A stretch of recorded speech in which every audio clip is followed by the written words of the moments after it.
Hey, what's going on, y'all? This be your boy Eddie Cool, and welcome to a very special episode of the Porch Perspective podcast. As you know, we sitting here chilling with our cousins and kin folks on the virtual porch. As I said before, my name is Eddie Cool, aka Edwin Vereen, and joining me right now for this very special moment is artist, illustrator, creator. It took a comic book, but he finally made it happen. He is the one, the only Reece Jenkins. Reece, how you doing?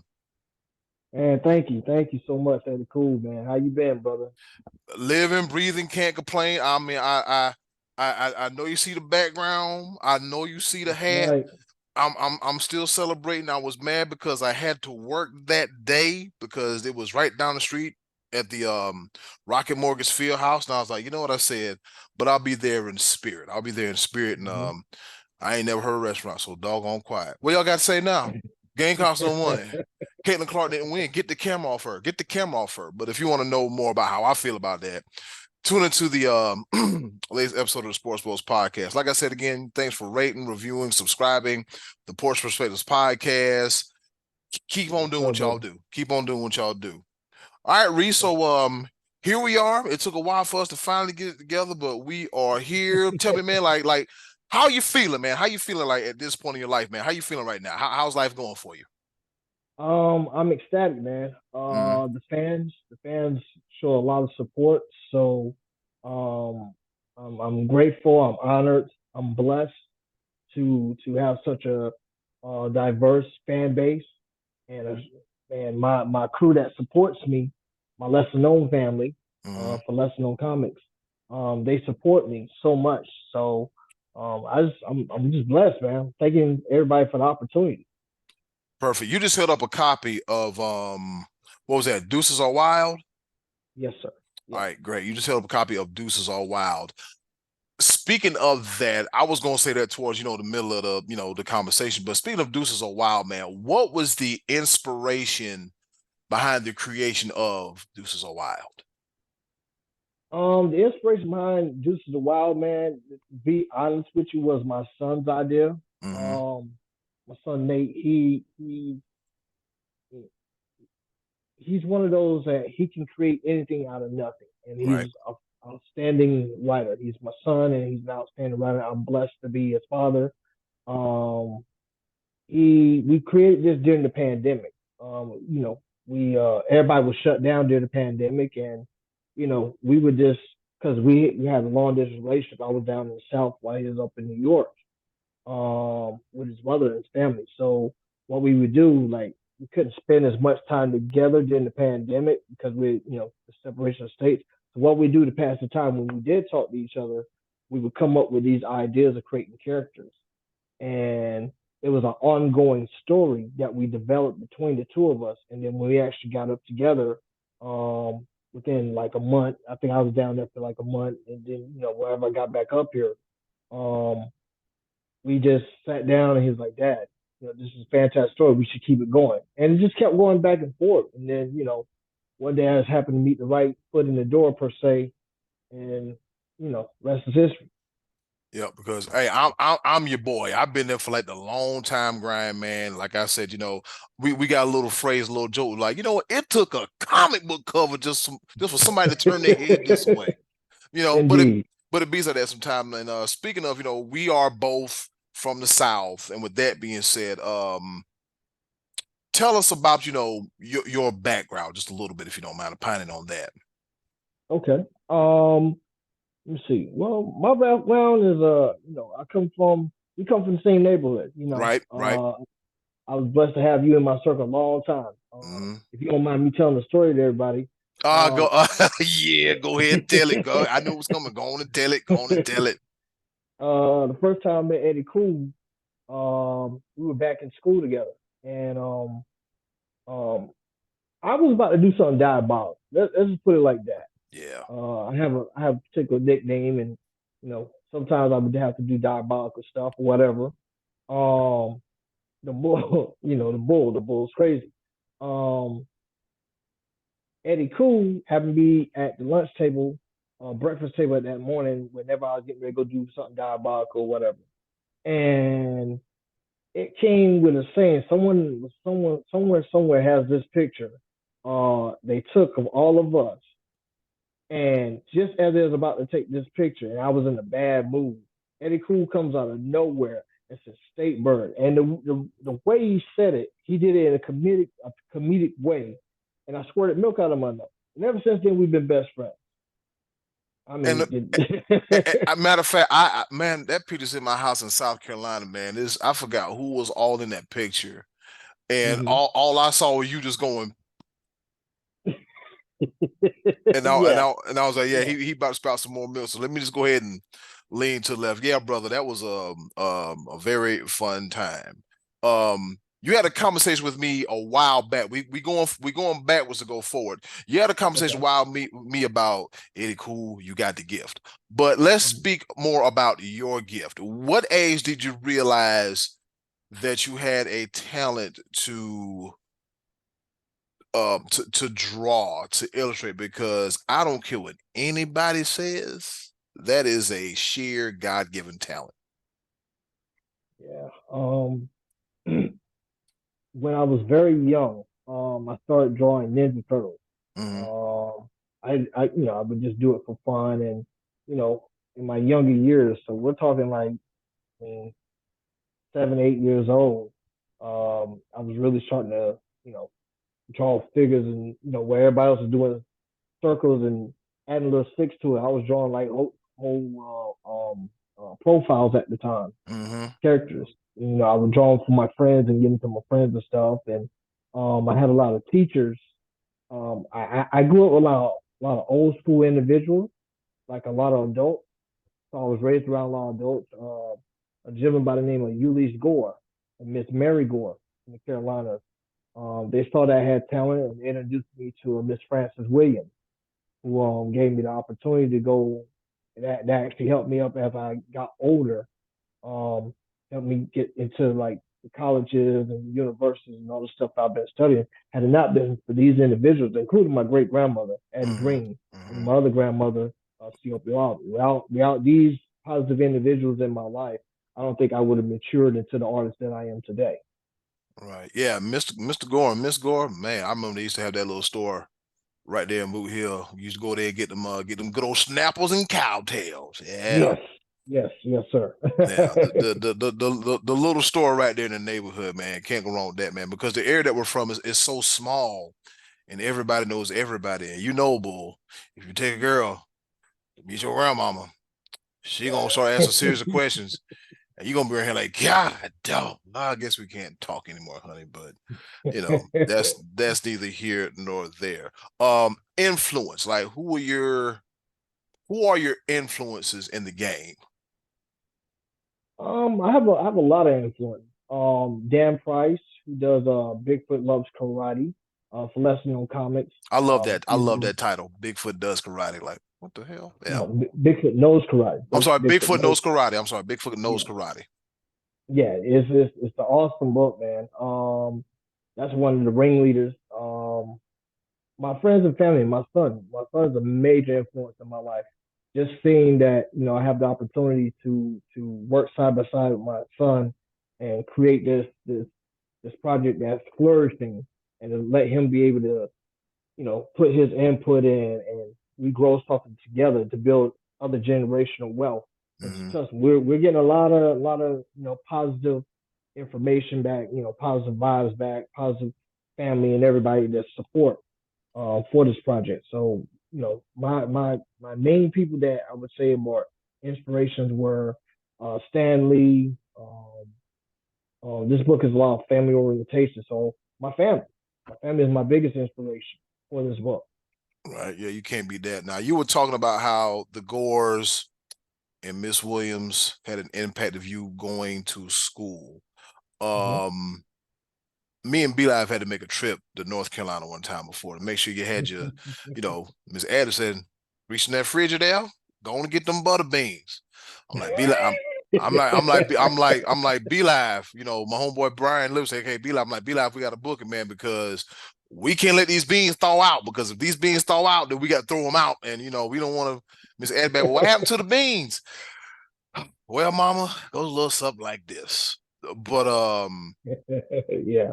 all right, so tell me about your experience at UNC at that time, and then later going to Catherine Gibbs. Well, it was a pretty fun time. It was my first time at college. Before that though, before I went to UNC, I was going to SCAD. Shout Mm, out to all my SCADs out there, Savannah University. okay. And I transferred closer to school in North Carolina because Mama was like, "Hey, that's too far." You know That you know she wasn't having that. That's too far. You got you no got Reece, transferred. no Reece. You got to come back now. I can hear it now. Come on, Reece. What you doing? Yeah, yeah. That woman Mama's like, loved "That's that too that far." woman loved you, boy. She loved you. She loved you, boy. You could do no wrong. But anyways, go ahead. Likewise. Yeah. Likewise, she was my number one fan. My mom has been passed away for about 9 years now, Mm, coming up on 9 years, and like she was my inspiration to do everything. And before she passed, she wanted me to do something like this. So I think I'm blessed to have been able to have the education that I have mm, and have the positive individuals like teachers. I remember my professors back at school down there, they were like always pressing me to do more with my talents. They're like, cause when I went to school for digital media and animation.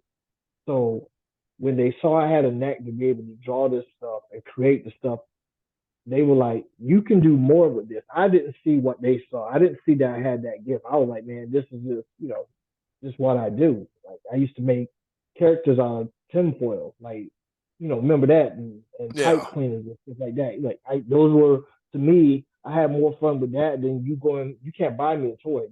And when I was growing up, I was like, I don't want toys. Give me this, this, and this. I'll create my own little toy. Yeah. And my family saw that I had um, a gift for that, and I had an Uncle Euless. My Uncle Euless was a major individual that really pushed me to go ahead and go to college and do these things, and kept me on the right path. Yeah. Yeah. Those inspirations, man. That's a good thing, man. It's just when you have, everybody ain't gonna be happy for it. As they say, people want you to be here. As soon as you're doing that, oh boy, we gotta put you down a peg. But that's when you just take the people here and just let them go on about their business, man. Because that supportive family, man, is great. And sometimes family don't support you, but in some cases you get you're blessed to have the support of your family, which really it means a lot. I'm not gonna lie to you. So Mm-hmm. we talk often, okay? In case you missed the intro, everybody. Me and this guy's been friends for damn near 30 some years now. Yes. There was one time where, hey Reece, I'm in New Hampshire. Can you come get me?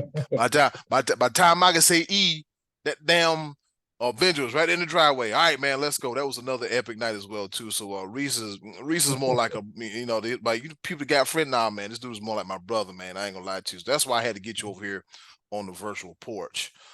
Yeah, Um, definitely, man. yeah. So we've talked often, and you've been telling me about the Comic Cons. I've never been to one, but I've heard about them, and I've Mhm. been itching to go. I really want to get to that one in San Diego. So tell me about the Comic Con experience and everything that entails of, and just what you see and what you're taking part of.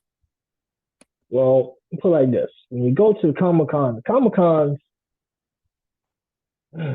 you get such an energy Hmm.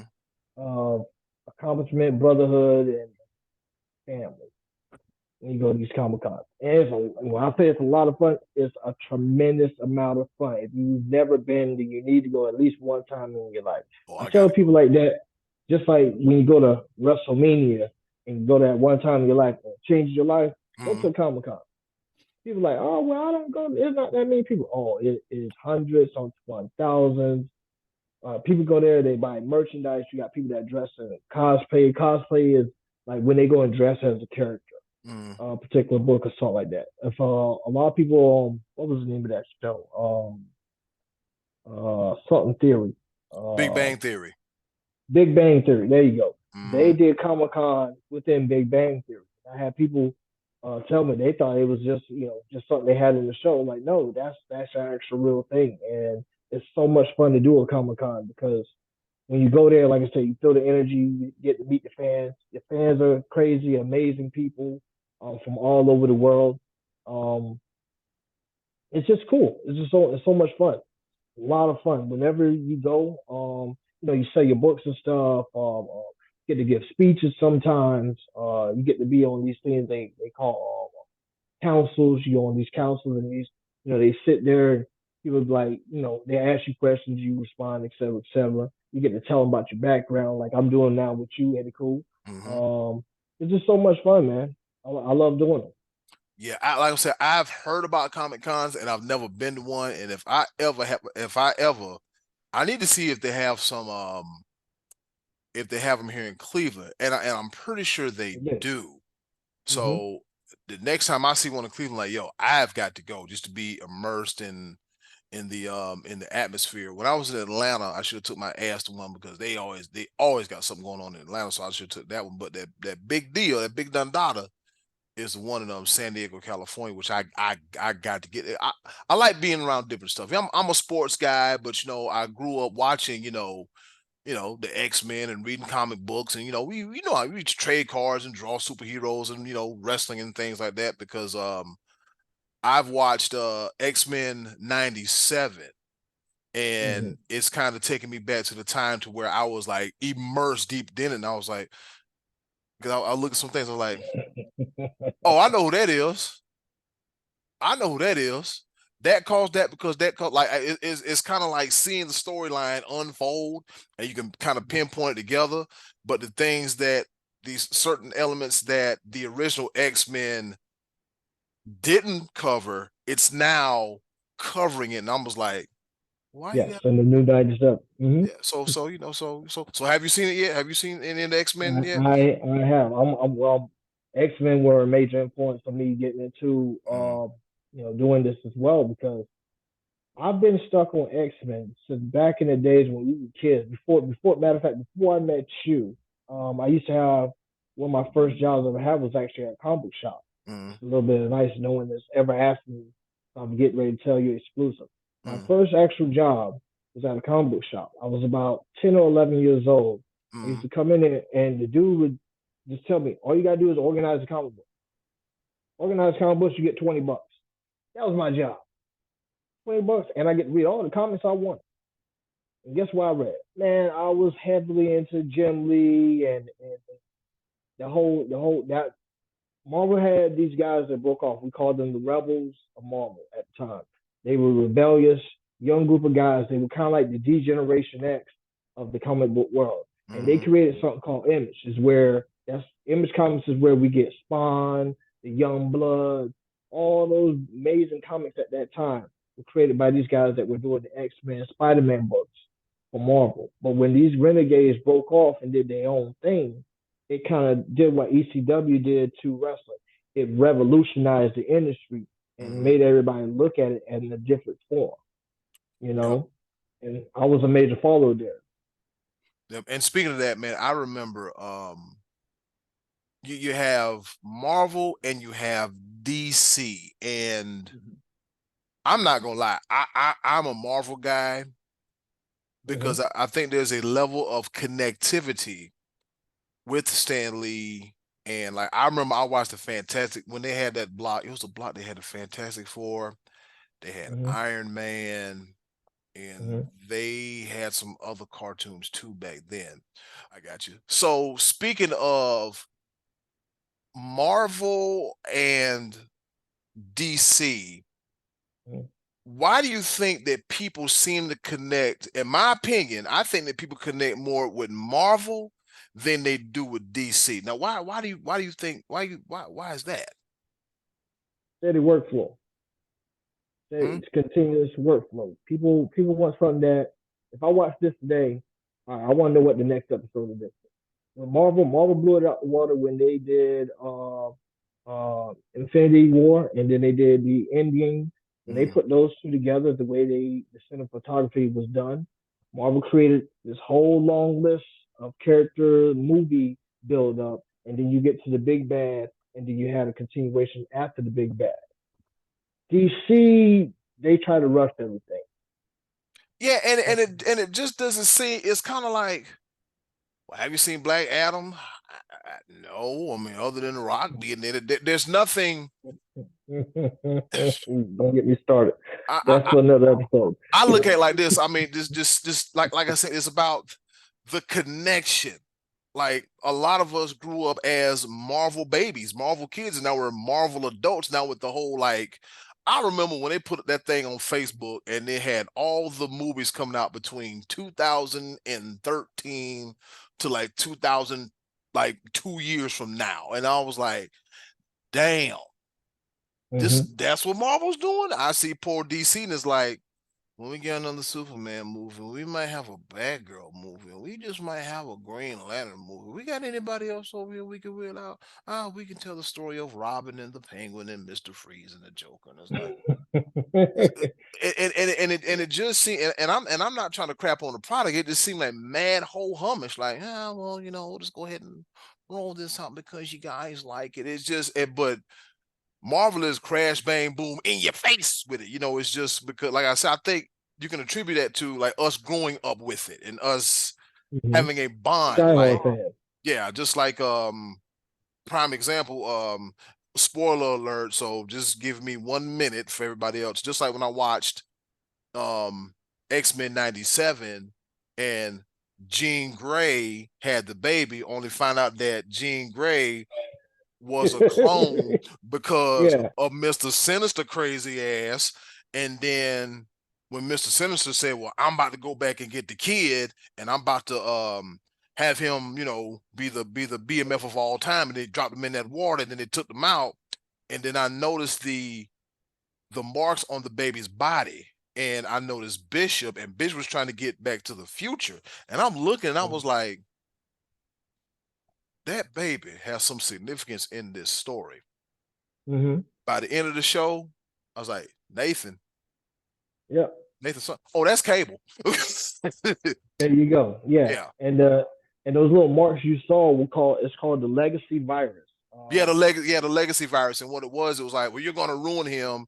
And I guess at that point in time, it was like, well, we don't have nobody here in 1997 who can take care of that. And Bitch was like, I know a guy and I'm ready to get the hell up out of here anyway. So he took the baby on to the future and got him fixed. And he became Cable. And then the clone Jean Grey, she walked away. And I was like, when's the next episode? What we doing? Mm-hmm. What we doing? So yeah, man. So X-Men 97, man, is real nostalgic, and that is the only thing on Netflix, or I'm sorry, on any streaming platform, you do not skip the intro. The intro is iconic. Something wrong with you, skip that. You can't skip that. You Yeah. could, Yeah. yeah, They changed it up. you can't you can't really skip that. So Reese, let's talk about Boot Ridge, because when you flip through them pages, it's gonna be so amazing. So the thing about Boot Ridge was an idea of Reese, and he brought me along like, hey man, what you think about this? And it has real life characters. What is the status of Boot Ridge at this moment? Boot Ridge is going back to the think tank because we're developing it for a larger project that we're working on Mm-hmm. for lesser known comics, which will come out. Just another exclusive you're getting right here. It comes Okay. out next year in 2025. We have Boot Ridge. So yeah, that's an exclusive, ladies and gentlemen. And Mm-hmm. we're going to be actually doing a preview that should be coming along by the summer, by the anniversary of Boot Ridge. Um, that's one of my that was one of the first projects I ever worked on where I took my characters and I wanted to do like a major development. And at the time, if I would have known now, or if I would have known then what I know now, or had the technology that I have now, oh, Boot Ridge would have been that thing. So Boot Ridge became a national phenomenon years ago. This thing would have been universal by now. Um, but it's all on your work progress and how far you want it to go. This time I have a stronger team with me, so it's going all the way up to the moon. Um, like I said, we got Deuces of Wild right now, which is trending worldwide, which Mm-hmm. is an amazing feat to accomplish. It took a year and a half, a comic book cover, a comic book page, and here we are.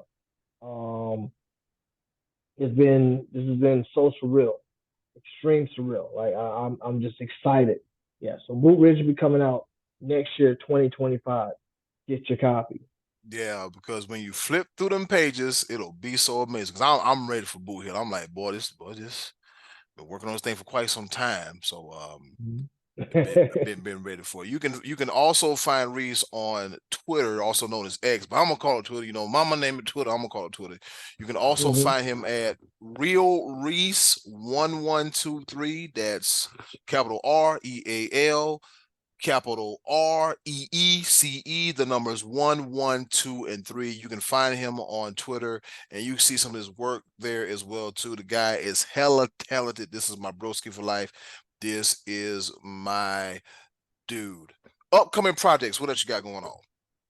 Well, we have This Is Well, episode 2 and 3 that will be coming out later on this year and beginning of next year. Later on this year, September, we'll be doing the pre-orders on the Lesser Known Comics website. Mm.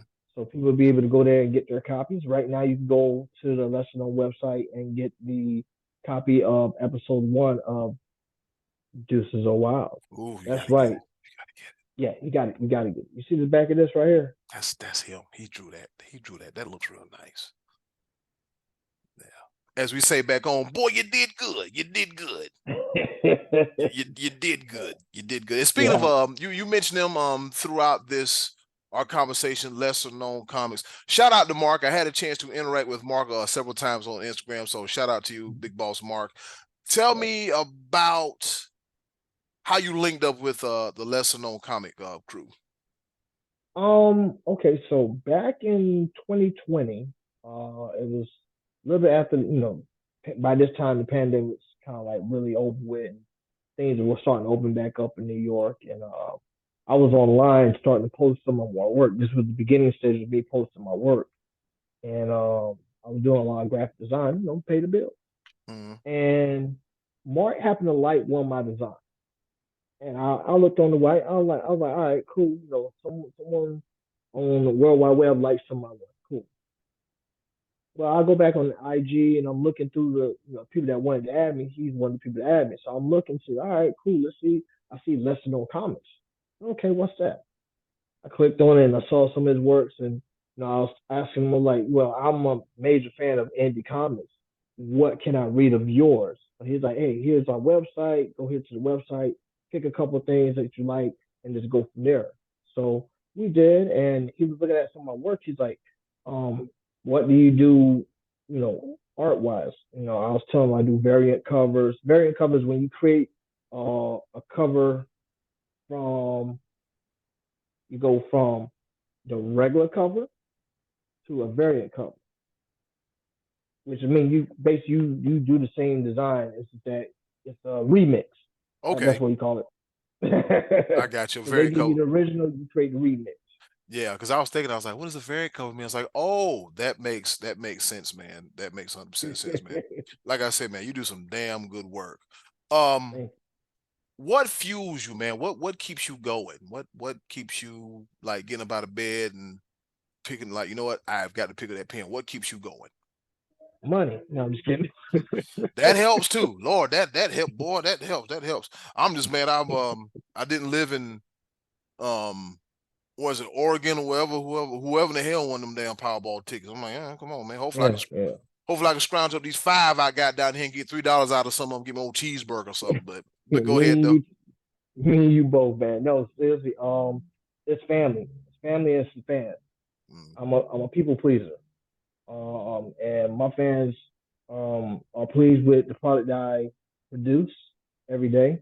Um, like from my Instagram followers to my followers on Facebook, my followers on Twitter, um, et cetera, et cetera. All these various outreach sources. Everybody loves my work, so it makes me happy and it motivates me to go out and do more, bigger and better things to give them a better product to enjoy mhm. here for the fans, man. I love it. My son loves it. I love it. So we're here. We're doing this for the fans, and it's so much fun. You gotta love your job, and right now I'm loving every ounce of this job. Like they say, when you love what you're doing, do what you love, you don't work a day in your life. You don't work a day in your life. Wh- Amen. Exactly. What advice what advice can you give, since you've been doing this for your whole life? What advice can you give to any aspiring upcoming artists? What's the best advice you can give? Don't give up on yourself. Be your own inspiration. Always bet on yourself. Other people will doubt you. Good. Because if they don't doubt you, how you know when you succeed? Other people are going to be there for you. Roll with them. If they've been with you from day one, roll with them. Because they're going to be the ones to tell you when things are not good and things can get better. Believe in yourself always. Don't give up. Tomorrow's a new day. If today you did something that was great, tomorrow you do something better. Wow, that was motivating. Believe in yourself. You got to get. Yeah, I'm ready to run through a wall right now. I ain't gonna lie to you, man. I'm like, man, make sure I got my mess together, man. Make sure I got my mess together. But yeah, like I said, Reece, this is the Porch PursePective podcast. I want to thank everybody for listening, watching. Like I said, you get a chance to follow us on. We have an Instagram account now, the Porch Perspectives. You'll find that link in the not discussion box, but the description box, if you will. See what happened when you've been doing 3 podcasts like this? Everything start doing this right here. You can find that in the description box. Also, I will grab all of Reece's social media links, and I will also throw those in the description box as well too. And man, this has been fun, man. I've been waiting to get this interview for quite some time. You know, I'm not the world's best interviewer, but even though I went to school to get a journalism and mass communications major and degree in communication studies, I think I fared pretty good for myself, man. And I just want to thank you, Reece, for taking time out of your ever so busy schedule and making time for us Thank right you. here Thank you. on the Porch Perspectives podcast. Ladies and gentlemen, this is Reece Jenkins coming to you, homeboy, live and direct from South Carolina. We've grown up, man. We've been through it all. And before we leave, man, I'm gonna tell you one story about Reece. Was entertaining this one young lady one time before, and I will say this: I ain't ugly, not by a long shot. I ain't ugly, you know. For some strange reason, she wasn't feeling your boy cool. She was feeling your boy cool, and so I was in my feelings, and I was feeling some kind of way. And I remember at the time, Reece had what was it, the Eldorado, the old Cadillac? Eldorado. Cadillac God, Eldorado. that damn Eldorado, boy. Ooh, boy, we was hell when we was well now. Uh, Yes, sir. he had an Eldorado, and I'm just kind of sitting in the car, dejected, like my hand on my face, like, man, cool, what's wrong with you? And at the time, Reece had this big old afro, right? And I think we had just got finished watching the Mac with Max Julian, right? And so I'm like, Mm-hmm. man, she ain't feeling me, man. I don't know what's going on, man. So I was all Louis Long Lips and everything. And I swear it had to be something out of a movie. We were sitting in the car, and like, you know how those anime angles go where the light is just shining like right here on the face, and you see like you talking or whatever, and everything's kind of just moving in slow motion, kind of like that. And Reece was like, look, man, I'm gonna need you to get together. Whether you realize it or not, you have a gift. You have the ability to bring people together. You have an ability to entertain, laugh, and just be you. So focus on the gift. And I was like, you sure I got a gift? I wasn't crying, but I mean, you know, I was like, I got a gift. And I was like, you saying it because you're my friend. But it as I look back in certain elements of at certain times in my life, I was like, there's that damn gift. There's that damn gift. Like, even in my day job, I see it. Like, Mm-hmm. I see it. I'm like, that's that gift, man. That's that gift. And people and my coworkers see it and other people see it. And I'm like, so I think like me choosing to be in this industry of, you know, hosting podcasts and doing interviews and things of this nature, it's almost like this is where you're supposed to be. And I want to give a shout out to, I'm Mm-hmm. gonna give you the flowers now, Reece, because Thank you, sir. for you instilling for you speaking that into me, saying that I had a gift, has given me the ability to to do what I do now, be it the podcast, be it the writing, be it the, making music with Lamario Beats. Shout out to him as well too, family, and just making me realize like, hey man, she gonna be fine. You gonna be good. Ooh, you gonna be good. Just take some time. So I just really want to thank you, man, and I've given you your flowers privately, and I'm gonna give them to you publicly. And just to let you know, man, just give people their flowers, man. Give people their flowers.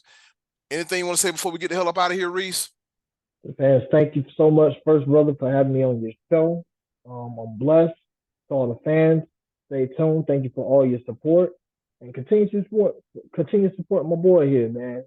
Like I said, me and Eddie Cool go back like Cadillacs with flats. You did, Man, and we go back, man. We go bike. We don't go back. We go bike. We go bike. We go both back. bike. Hey, Yeah. he remember me when I had no facial hair, that big fro. Now I got no hair and fro. I mean, fro beard. Yeah, the roles have kind of reversed now, as you can see, but it is what it is. Hey, Reece, man, thanks for joining us here on the Porch Perspective podcast. And in closing, do something nice for yourself. And if you can, do something nice for someone else. They're greatly appreciated now more than ever. Be a blessing, not a burden. It's been another episode of the Porch Perspective podcast. Thanks for joining us on the porch, cousins and kin folks. We'll see you later. Y'all be good.